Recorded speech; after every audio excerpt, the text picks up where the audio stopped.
You are now tuned to the CWA Civil Rights Talk Show. Now, here's your host, the incomparable Errol Minor. Good morning, good morning, good morning, human rights activists all over the world. Welcome back to the Communication Workers of America, CWA, Human Rights Hour Power, a justice-filled hour of talk, solidarity, and worker power right here on KYOK 1140 AM and the all-new 106.5 FM. If you're visiting the beautiful city of Houston, you can take us with you on kyokradio.org. You can now listen and subscribe to us on your favorite podcast player. CWA Strong app, Apple Podcasts, Spotify, YouTube Music, iHeartRadio, and Pod Chaser. Search for CWA Hour of Power on your favorite podcast player. Thank you for joining us this morning on the CWA Human Rights Hour Power Radio Show. It's about us. That's right. It's about us. Working agreement, solidarity, living wages, worker power, and simply put, human rights. Honk your horns if you support workers. We have a phenomenal show lineup with Markia Jones, Sir Reginald Small, Timmy Wiley, and Tay Akins today. So don't you dare change that dial. We're going to be talking about the power of wellness, post-election wellness unity, the union buster of the week, and if we have time after our discussion, we're going to go right into the Hour Power trivia. Wake up, everybody. No more sleeping in bed. Our union voices are ringing in every district from Alaska to Maine, Texas to Minnesota, Canada to Puerto Rico, because we don't play at CWA. Our union brothers, sisters, and siblings at the Pittsburgh Post-Gazette have been outside for 24 months striking on the picket lines. And yet, while they are out striking, they're still churning out the news with facts for you and me. Let's show our support to them by making sure we subscribe to unionprogress.com. Once you subscribe to this free publication, how about going over and donating to their strike fund at cwa.org/ppg donate. I just heard someone shout, when we fight, we win. Our brothers, sisters, and siblings at Maximus are still fighting for a contract. And so we ask that for Maximus and their families. .org/CCW Solidarity Fund and donate to the Maximus workers. You're tuned into KYOK 1140 AM and the all-new 106.5 FM. If you're on the go, you can take us with you on kyokradio.org or on your favorite podcast player. Candace Weber is a prominent human rights activist and community leader in Houston, Texas, dedicated to addressing systemic injustices and advocating for Black lives. As a lead organizer for Black Lives Matter Houston and co-founder of Houston Rising, Weber is known for her work in amplifying the voices of marginalized communities, particularly Black women and Black LGBTQIA+ individuals. Her activism stems from her experience with racial disparities in rural Texas, motivating her lifelong dedication to equity and justice. Candace Weber emphasizes education as a powerful tool in her activism, believing it is crucial for breaking down systemic barriers and achieving equity. She views education as a neutralizer that can provide marginalized populations with the knowledge and resources needed to navigate and challenge discriminatory policies and structures. Weber's focus on education manifests through her work with Black Lives Matter Houston and Houston's Rising, where she helps connect community members and with educational resources, guidance on navigating institutional policies, and tools for self-advocacy. She has also spoken about the importance of educating not just individuals and in marginalized communities, but also allies and broader audiences on racial justices. For example, Weber recommends essential readings such as White Fragility by Robin DiAngelo and How to Be an Anti-Racist by Ibram X. Kennedy to help allies understand and dismantle systemic racism. Through workshops, public talks, and community events, she seeks to raise awareness about the specific challenges facing Black communities, emphasizing that knowledge and understanding can lead to sustainable, inclusive social change. Approach is grounded in a belief that self-empowerment and community solidarity can be fostered through knowledge by equipping individuals with the skills and understanding to advocate for themselves. Weber hopes to foster a more informed and proactive community in Houston and beyond. Weber's work with Black Lives Matter focuses on issues such as police brutality, systemic racism, and the inequities faced by the Black and Brown communities. She actively organizes events and initiatives aimed at supporting these communities, such as the March for Black Women in Houston. This annual event gathers thousands to honor Black women, fostering a sense of community and highlighting issues impacting them, including immigration reform and social justice advocacy. By centering Black women's experiences and giving them a platform, Weber and her collaborators challenge the societal invisibility of Black women in public discourse and policy discussions. Beyond protests, Weber's work emphasizes education as a means to empower marginalized groups. She believes in connecting people to resources that can help them navigate discriminatory institutions and policies. She also advocates for diverse representation, creating spaces where Black women can lead and express their unique cultural experiences without filtering through the perspectives of others. Weber's accomplishments extend to creating solidarity across racial and ethnic divides, helping communities understand that issues like immigration and criminal justice reform affect Black women as much as other groups. Through her work, she hopes to inspire others to speak out, protect Black children, and build a stronger, more resilient community in Houston and beyond.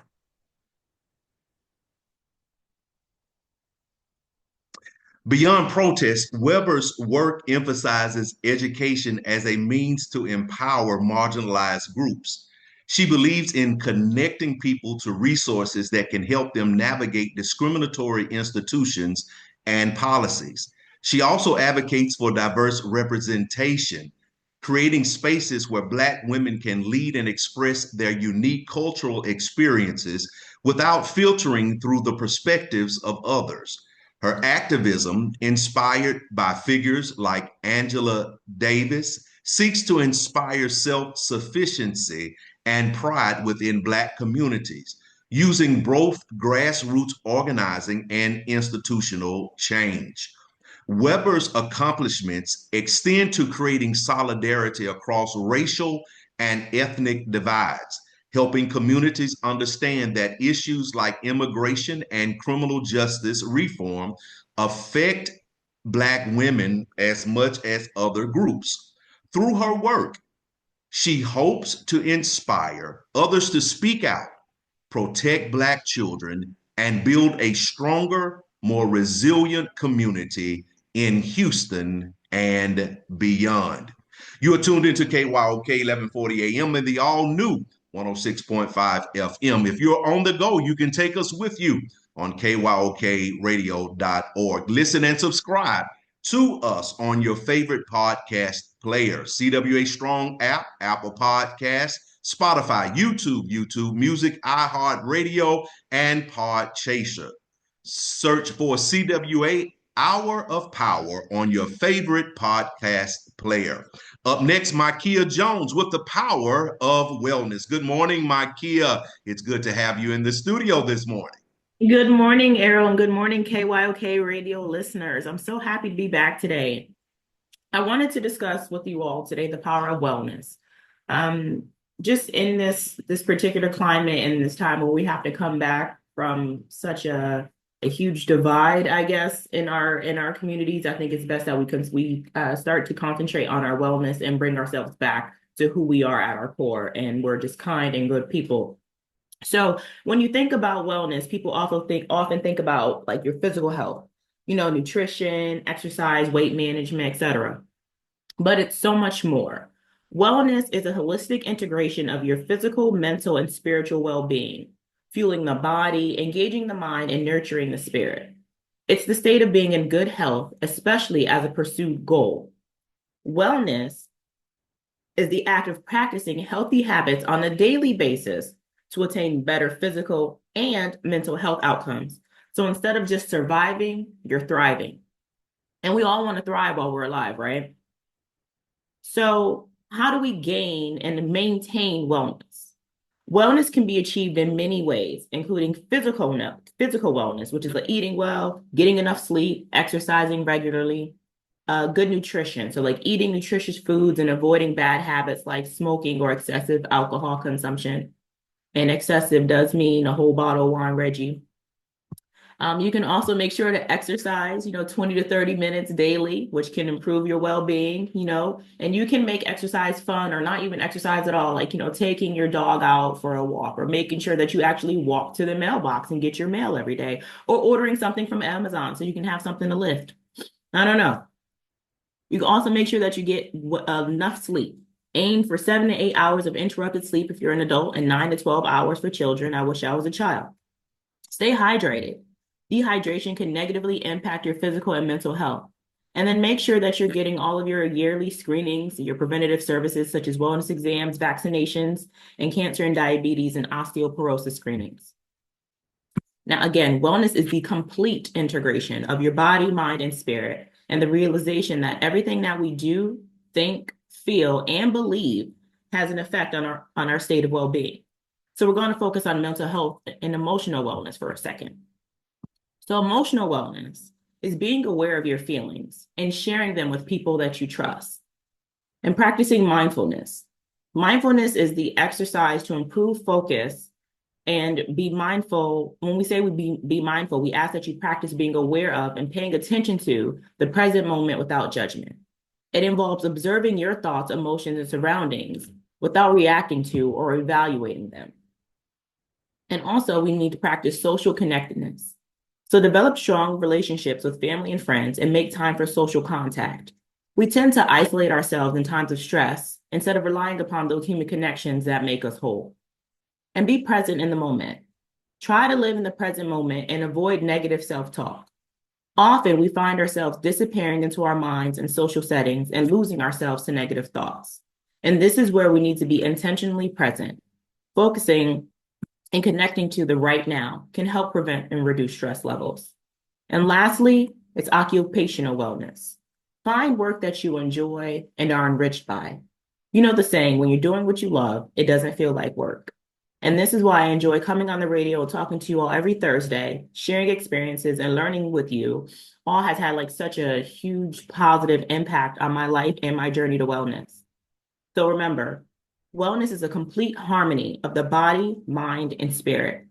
Be mindful of others and your internal biases, but also be kind to yourself.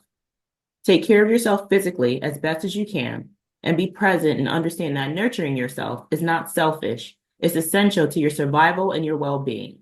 But above all things, enjoy all of the moments you can while you can. Be well. Back to you, Errol. Thank you so much, Micaiah, with the power of wellness. And I know it's 5 o'clock somewhere, but thank you so much for the power of wellness. Well, as everyone, all of our co-hosts are in the studio today, and as we are coming to our next discussion, our next segment, it is very important that we take the time out today to talk about post-election wellness unity. And so all of our hosts, as they're adjusting their microphones and getting ready to dive on into here, let's start talking about it. After a candidate's loss, it's common to feel disappointment, frustration, or even grief.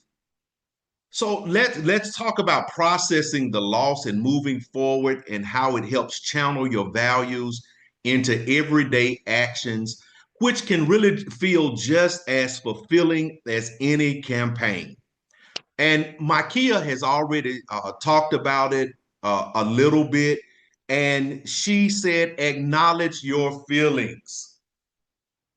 So let's delve right on into it and let's talk about acknowledging your feelings. First and foremost, you must allow yourself to process the emotions, whether their disappointment, frustration, sadness, and avoid suppressing or ignoring them, as it's natural to feel invested after supporting a particular candidate.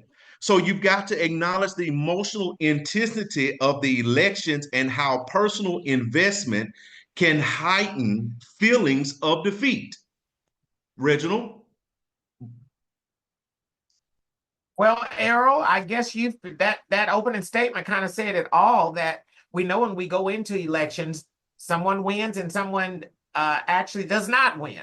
So we have to deal with the reality of that. And yes, process and emotion has been an emotional election before, and then after, after it's all over, after the birthday party is over and you have to clean it all up, it leaves you with certain feelings. And so I think this is a very important conversation to actually have, and to actually figure out how one must walk forward post-election. So to me, I like to highlight some common goals, creating a new vision of unity and strength. What does that actually look like? So I think as it pertains to actually unions and other organizations, is to remind members that regardless of the political outcome, your organization, the union, has a shared mission and it remains unchanged, which means that we need to continue on our normal path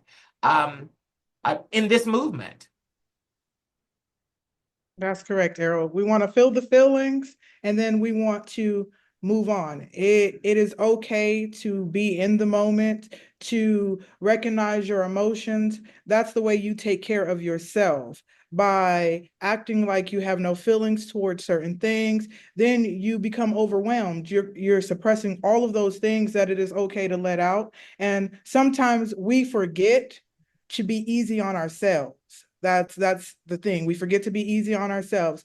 We all, no matter who we chose to vote for, we had a lot invested. We were all doing a lot of work. We were all doing a lot of our own research. So it's okay to feel a little bit of disappointment. Be easy on yourself. Don't feel like you're weak for feeling disappointed in the outcome, but also this leads to not making others feel a certain way because of the outcome. Getting on social media, we've noticed a lot of, trolling and a lot of disheartening posts that we see. And something that I want to kind of give people advice on is, let's not share those things. Let's not engage in those things. Let's not give those people what they're looking for. A lot of the times, it's not really even about your emotion or how you feel. It's about being monetized and growing your page or that click. And if we share those things just to give our opinion, whether our opinion is positive or not, we're supporting that. We're supporting that more than we would know. And I think that when we are being easy on ourselves, we need to be mindful of what we see and what we post on social media platforms as well. That's something I think is really big right now because we're all seeing. And I agree. I think that it's super important to be aware and not to engage in divisiveness, right? Like I said, when it comes to the election, I feel like we're all made to make a choice, pick a side, right? That's basically what we're told to do in that setting. But then we have to understand that no matter what choice we made or no matter what side we picked, we all have to move forward as a collective, as a country, as a community, as people. And we have to be kind to ourselves and kind to others because we are still in this world together. right? Like, I like to think that the world revolves around me, but I have to also be realistic and understand the fact that it doesn't. And so when you approach it that way and you approach it from a space of love and kindness, it's easier to move forward even when you're disappointed. It's easier to have that acceptance and to be able to rebuild yourself from a place of understanding, because I think that's a huge thing too. It's like a lot of us, well, why did they do that? Or I don't understand this. And it's like, listen, if you take the time to listen and to understand that, maybe you won't understand their perspective, and maybe you won't understand or agree with why someone chose something that you didn't agree with. As long as we agree and decide and make the choice to move forward together, we'll be okay. And I think that's something that we all need to focus on. Yeah. And what I liked, what Reginald said a little bit earlier, you have to learn to move from disappointment to action. There are things that we can learn from this particular election. And one of the things that we have got to learn in our community, in our union, is that we have to promote self-care and emotional wellness, because you will go down a rabbit hole. You'll be fully disappointed, you'll be angry, you'll be frustrated. And all of these emotions, when you have invested in something, uh, the emotions are normal, but you also have to find some healthy outlets for emotions. You have to find that time to sit somewhere quiet. You might have to walk out on your lanai 50 million 100 times. You might have to journal. You might have to take a walk. You might have to exercise. And then you also need to find someone where you can have open discussion to express your feelings and then do it constructively. And what I like said earlier was limit your media exposure. That is the number one killer for a lot of people when they're on social media and they get all bent out of shape. And what you have to realize, you have a lot of keyboard warriors. They won't, say a lot of this in your face, but they're just keyboard warriors. So limit your media exposure. Turn it off. Turn everything off. Turn off the news stations. Just go look at ESPN. Can I jump in real quick? Come on, Timmy. I call them cyber thugs because they love to thug behind the computer. But I do want to say, for those of us who have children or young people in their lives, check on them too. I didn't realize how much the election affected my daughter, because with a lot of the misinformation on social media, my daughter knows that her mother works for a labor union, and she has heard that Donald Trump, our new president-elect, is not a fan of labor unions. So that made she was very upset that I was going to lose my job. And that's not, that's the mind of a child. So if you have children, you have young people around you, make sure you check on them as well. That's all I wanted to say. To me, I will say social media is a very beautiful, but it can also be an ugly place. And again, like Errol said, we sometimes have to disconnect, and we sometimes have to limit our own audience as well. And I want to be able to tell you, you can do those things. So a lot of people don't know that you can limit your audience. If you're seeing things that are negative to you, you can not only just block those, you can take them out of your own feed. If you don't want to engage with certain things like that, you have the option to put in certain word select. If you don't want to see hateful things on your feed, you put that in and you turn your news feed into something else. So we want to disconnect as well, but we also want to reset our audience. If we realize that it's not working for us, and every time I get on my social media page, I'm upset, that means that this isn't working for me and I need to kind of restructure this out here. And there are ways on social media to keep that stuff out of your feed. So take advantage of it, do your research, and make sure you're utilizing it, because right now it's so much stuff that we don't want to see. We don't want it to be shared. We don't want to highlight. We want to put the positivity back on social media. We want to put the solidarity back on social media. We want to remind people that this election was not meant to divide us. It was not meant to divide us. We will all have differences. At all times, we will have differences, but hate will never be accepted. That's the part that social media is kind of taking over, is that hate was the point of no, that's not the point. That's not what we were fighting for. And that we are now doing exactly what is meant to happen. We're all divided, but for what reason? We all. Tay, I'm sorry, I didn't mean to cut you off, but you said something earlier about like how you can go and you can edit and alter, your settings to make it what you want. And I do believe that, right? Like the internet is what you make it, right? Depending on what you click on or what you look at or what you watch, your algorithm changes. And the internet is truly what you make it. And I feel like our world is what we make it too. And now, again, it's a time to take action. If something happened during this election, or if you feel like something is going to happen because of it, now is the time to take action and collectively unite with other like-minded individuals that want to see more positive changes and want to see the good things that we know that we can produce. And now it's time for us to come together. Like you said, we're here, right? We're activists and we work for a labor union and we're human rights activists. And now it's the time to put those human rights and those efforts forward. Now the time to say, okay, hey, that was the outcome, but you know what? I'm still going to push for this. This is the outcome, and people are saying that they're going to do this to this particular marginalized group of people. You know what? We're not going to stand for that, and we're going to come together, and we're going to continue to move it forward.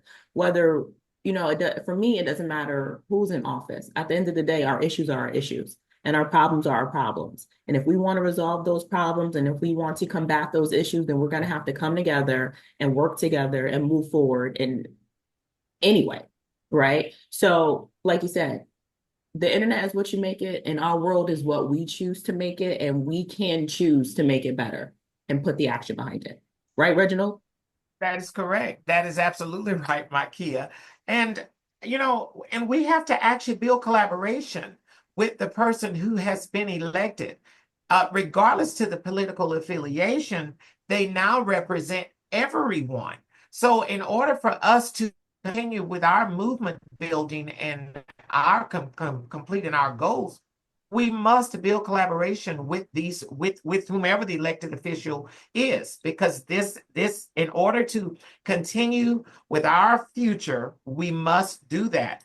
And then I want to go back to focusing on the positive. I really like that, and how we can kind of, when you start talking about social media and stuff, my ears always perk up because I think I lag there. But to shift our focus to our past successes, personal and organizational, and to remind our members of their value and remind them of what they've done. And also as leaders, organizing, we did a whole bunch of reaching out to the community members, family, we set up plans. We've done all of that stuff, and we've done it in a way that was very, very important. But now we need to also reach back out to these same people and talk to them about moving forward and what the plan is, and not to lose them, because the momentum is there and we need to continue with it, because they were an important part of this. However the vote went or however they voted, they are part of this movement now. They are a part of this society, and we need to keep these people engaged.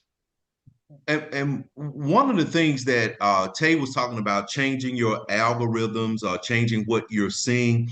And that's one thing that everyone needs to focus on, is that focus on what you can control. Focus exactly on what you can control. Reflect on ways you can make a difference, both personally and within your community.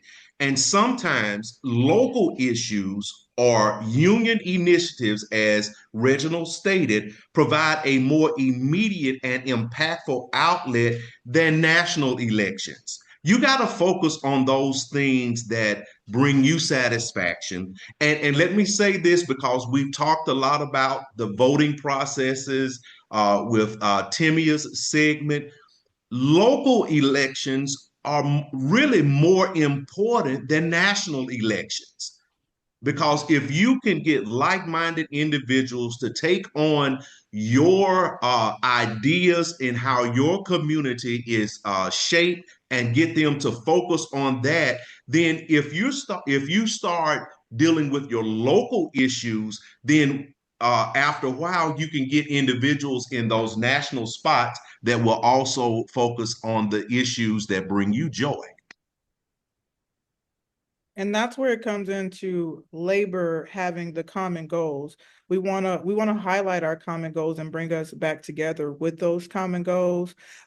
Regardless of any outcome, the union has shared the same mission, and we will continue to fight for the same thing. So it's basically what we're trying to do is remind everyone that with all of the changes that shall come about, we still have a lot of work to do. So we want us to rest up, take some time for ourselves, disconnect from all the negativity, change your algorithm. The more you engage with negativity, the more you see negativity, and kind of put the power back into your own hand.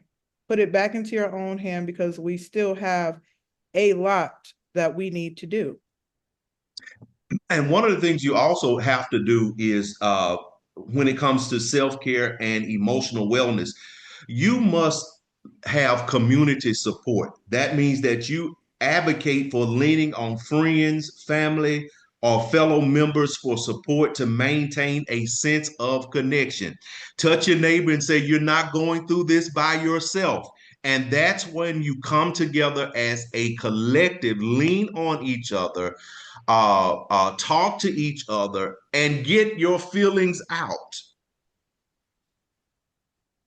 Yes, it's super important to find a healthy and positive way to deal with your feelings. And I'm putting a lot of emphasis on healthy and positive, because we do not want to take in negativity and then bring that back out. So it's super important to take in and find a way to find a healthy release to move forward. Like Errol said, maybe exercise. Let me tell you something. I almost turned into Forrest Gump and just started running and running. Running.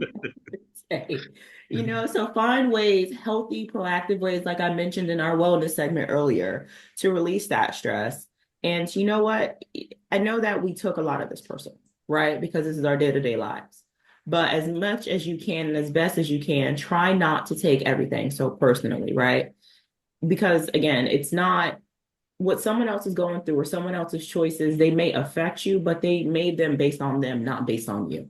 Right. Mm-hmm. So let's try to move forward again, like as a collective, and not try to take everything so personally. Be positive, be kind to each other, be mindful of not only our social media intake, but what we're putting out on there. Be mindful of how we're going to treat our neighbor when we see our neighbor in the grocery store in the neighborhood. We just have to be aware of ourselves and our feelings and how we're going to turn whatever we may be feeling into something positive and something that we can use to project us all forward.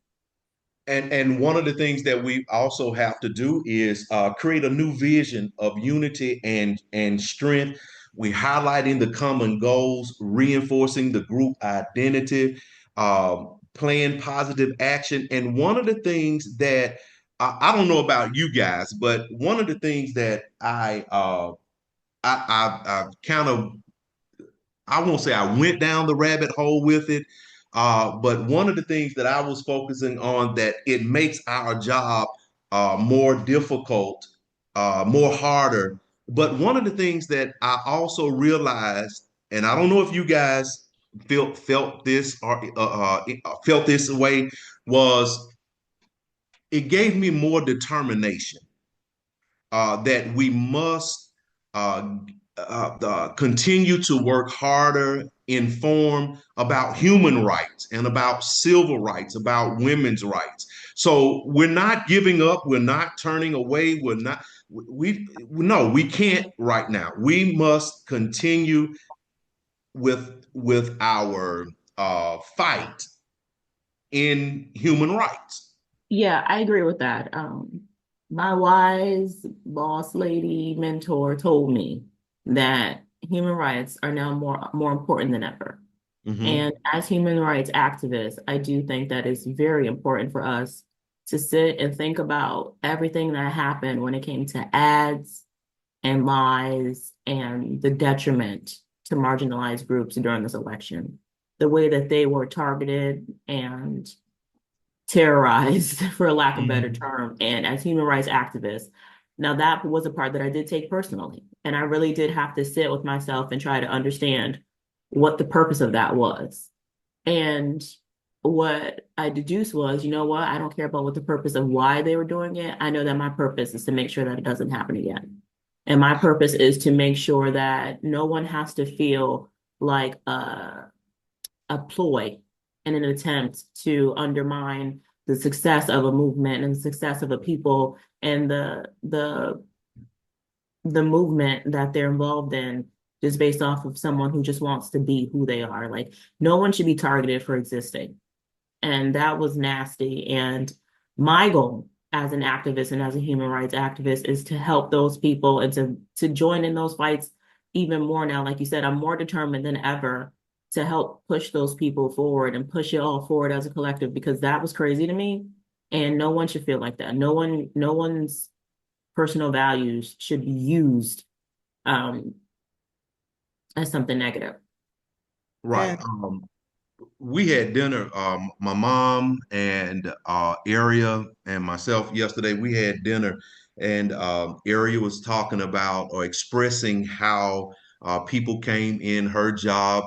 They were just feeling down and out, some in tears, and I told her, I said, well, Area, a lot of people are invested. And they have put their all in all into things. And I closed out with one of my sayings when I was talking to her. I said, well, Area, what you have to remember is that freedom is a consistent and constant fight for a right. Every generation has to fight for their rights.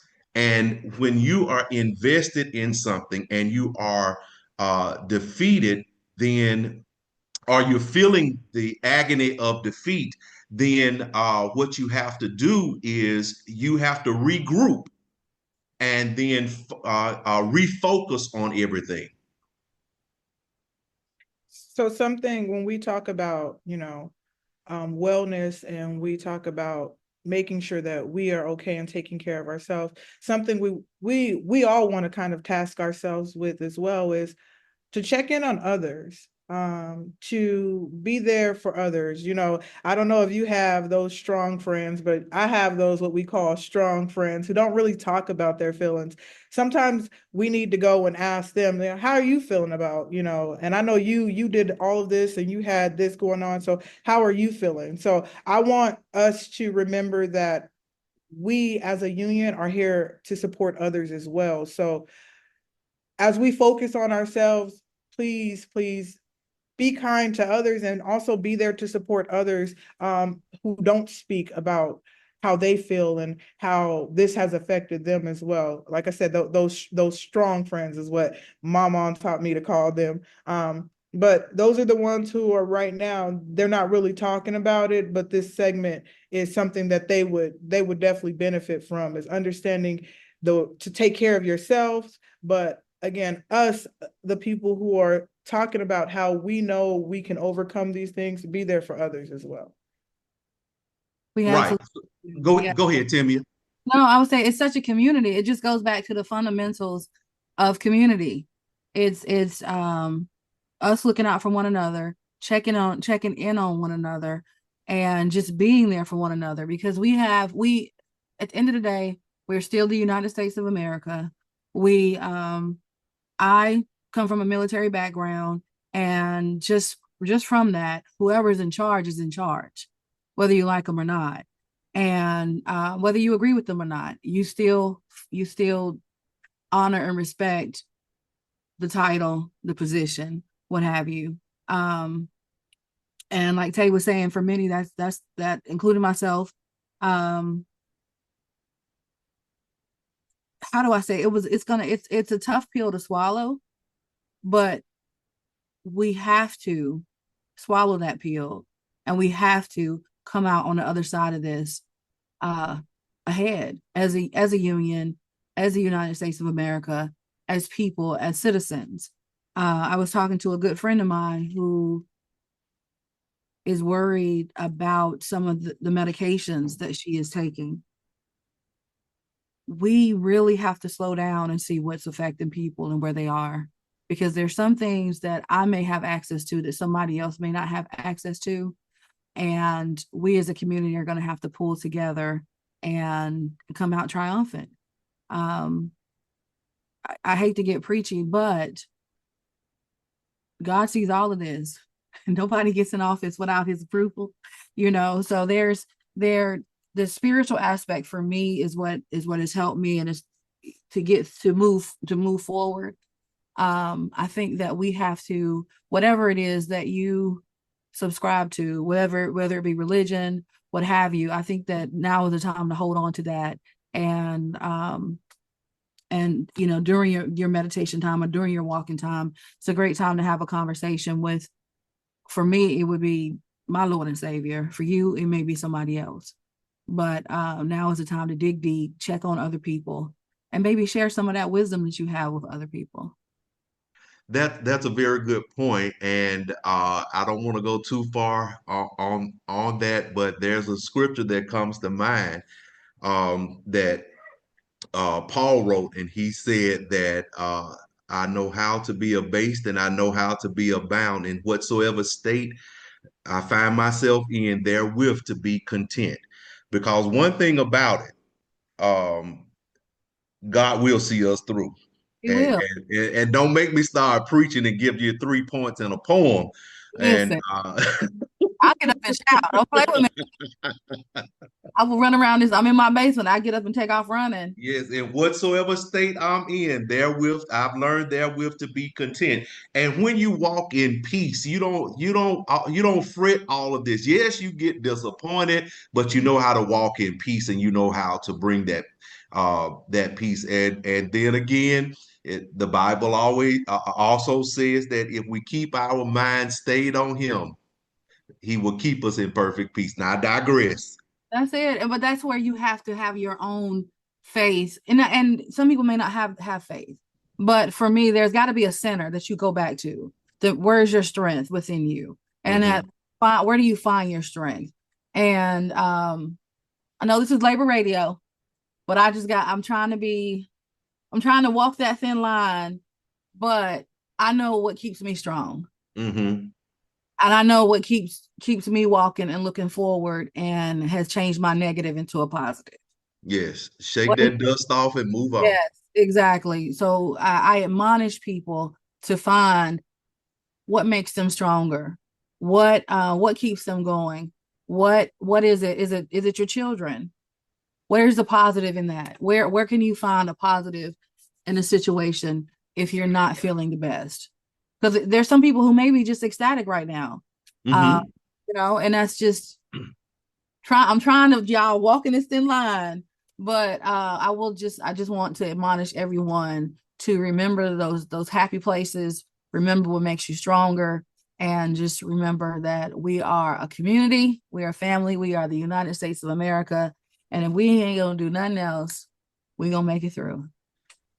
And as CWA members, we are going to unite. We're going to keep the unity in our organization. So Reginald, tell me, how do we move forward?